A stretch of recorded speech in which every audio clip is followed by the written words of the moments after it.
The CFR membership at the start was approximately 1,000 people in the United States. This membership included the heads of virtually every industrial empire in America, all the American-based international bankers, and the heads of all their tax-free foundations. In essence, all those people who would provide the capital required for anyone who wished to run for Congress, the Senate, or the presidency. The first job of the CFR was to gain control of the press. This task was given to John D. Rockefeller, who set up a number of national news magazines such as Life and Time. He financed Samuel Newhouse to buy up and establish a chain of newspapers all across the country, and Eugene Meyer also, who would go on to buy up many publications such as the Washington Post, Newsweek, and the Weekly magazine. The CFR also needed to get control of radio, television, and the motion picture industry. This task was split amongst international bankers from Kuhn Loeb, Goldman Sachs, the Warburgs, and the Lehmans. In 1925, this year's Jewish Encyclopedia states of the existence of Ashkenazi Jews who represent approximately 90% of the so-called world Jewry, with a startling admission that the so-called enemy of the Jews, Esau, also known as Edom, see Genesis 36:1, now actually represents the Jewish race, when on page 42 of volume 5 it is stated Edom is in modern Jewry. So what they're basically saying is that these Ashkenazi Jews, who represent 90% of the so-called Jewish population, are actually Gentiles, or Goyim themselves. In 1926, N.M. Rothschild and Sons refinanced the Underground Electric Railway Companies of London Ltd., which has a controlling interest in the entire London Underground transport system. Maurice de Rothschild has a son, Edmund de Rothschild. In 1929, the Rothschilds crashed the United States economy by contracting the money supply. In 1930, the first Rothschild World Bank, the Bank for International Settlements, BIS, is established in Basel, Switzerland. The same place is where 33 years earlier, the first ever World Zionist Congress was held. In 1933, on January 30th, Adolf Hitler becomes Chancellor of Germany.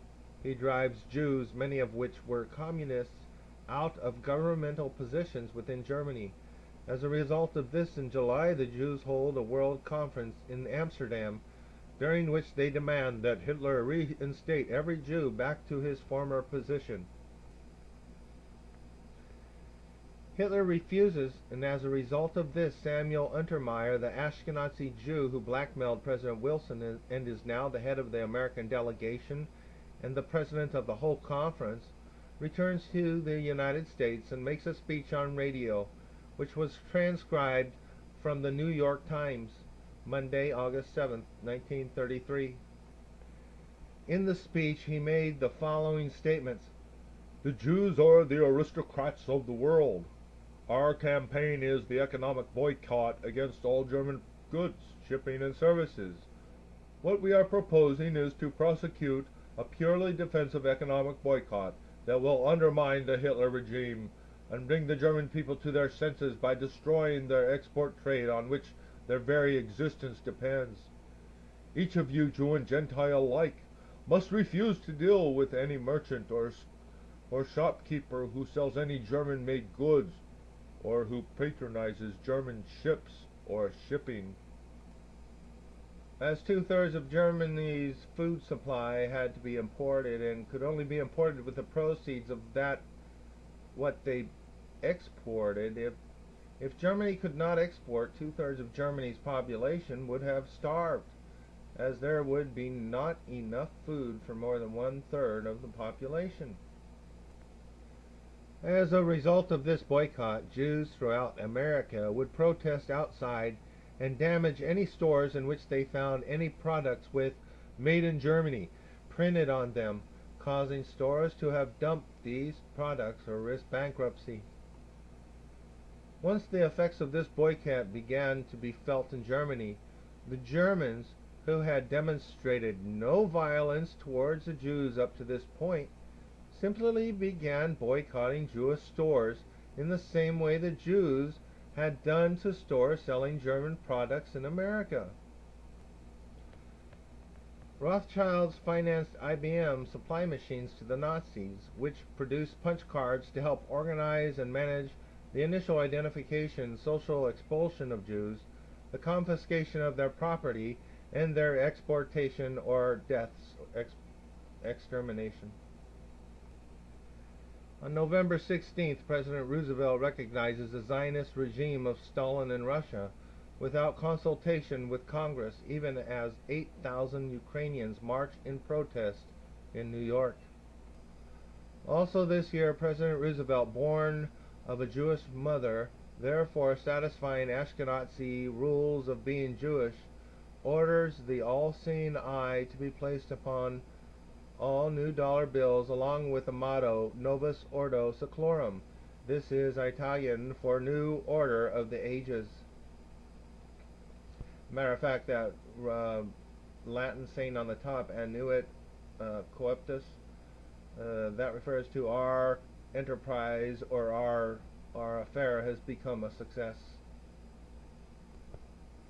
In 1934, Swiss banking secrecy laws are reformed, and it becomes an offense resulting in imprisonment for any bank employee to violate bank secrecy. This is all in preparation for the Rothschild-engineered Second World War, in which, as usual, they will fund both sides. Edmund de Rothschild dies. In 1936, with regard to the increase in anti-Semitism in Germany, Samuel Landman, at the time secretary to the World Zionist Organization, in his 1936 book, Great Britain, the Jews and Palestine States, the following of the United States entry into World War I. The fact that it was Jewish help that brought USA into the war on the side of the Allies has rankled ever since in German, especially Nazi minds, and has contributed in no small measure to the prominence which anti-Semitism occupies in the Nazi program. On the 7th of November 1938, a Jew named Herschel Greenspan assassinated Ernst von Rath, a minor official at the German embassy in Paris. As a result of this, German hostility towards Jews in Germany started to turn violent. The Rothschilds' Austrian banking house in Vienna, SM von Rothschild and Sohn, closes following the Nazi occupation of Austria. In 1939, IG Farben, the leading producer of chemicals in the world and largest German producer of steel, dramatically increases its production. This increased production is almost exclusively used to arm Germany for the Second World War. This company was controlled by the Rothschilds and would go on to use Jews and other disaffected peoples as slave labor in the concentration camps. IG Farben also created the lethal Zyklon B gas that was supposedly used to exterminate the Jews and other unwanted people in Germany. However, it is a fact that Zyklon B was actually used to disinfect the clothing that the people had worn in these concentration camps to get rid of the disease which causes typhoid and other abnormalities and diseases. On 1 September 1939, the Second World War starts when Germany invades Poland. This was because the German leadership were a Christian leadership who understand that Soviet Russia was led by Rothschild-funded communists, and they feared that as the Soviet Union grew in strength, these Jewish communists would invade and wipe all the Christians off the map. In 1940, Hans-Jürgen Kohler writes a book, Inside the Gestapo, who goes into detail explaining that Adolf Hitler's grandmother served in the house of Rothschilds and became pregnant.